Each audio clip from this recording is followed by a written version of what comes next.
Having a light on your Craftsman T240 mower is a real game changer.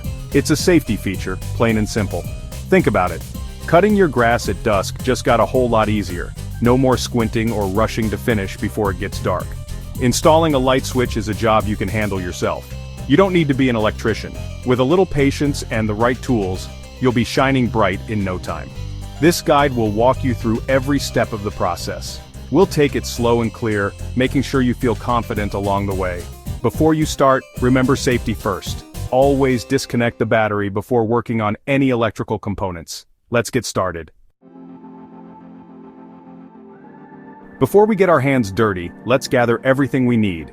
Having your tools and materials ready makes the job a whole lot smoother. Here's what you'll need. A drill with drill bits. Sizes will vary depending on your switch and mounting hardware. A screwdriver, Phillips head and possibly a flathead depending on your switch. Wire strippers and cutters, electrical tape, wire connectors, also known as wire nuts. A light switch, make sure it's rated for the amperage of your mower's electrical system. A fuse holder and fuse, if your mower doesn't already have one for the lights. And wire, gauge should match your mower's electrical system, typically 14 to 16 gauge. Having these tools on hand will make the installation process smooth and efficient.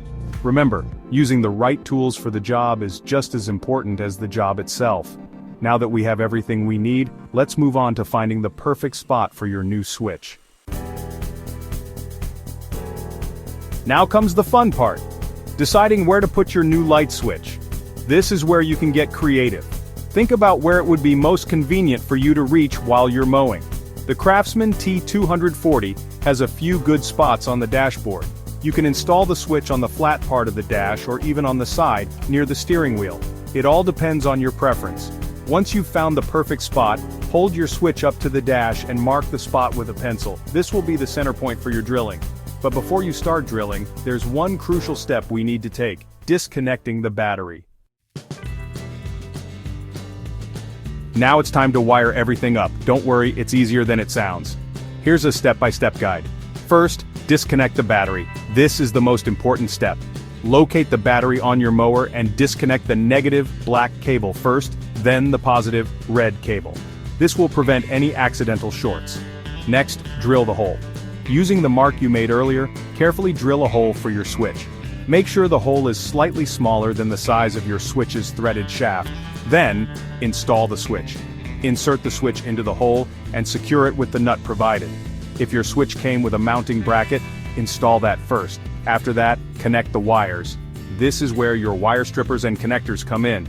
You'll need to connect 3 wires to your switch: a power wire connected to the battery or a switched power source on your mower, a ground wire connected to the mower's frame, and a wire running to your lights. Use wire strippers to strip about ½ an inch of insulation off the ends of each wire, then use wire connectors to twist the wires together securely. Finally, secure the connections. Once your wires are connected, wrap each connection with electrical tape for added protection. Tuck the wires neatly away so they don't interfere with any moving parts. And there you have it. You've successfully installed a light switch on your Craftsman T240 mower.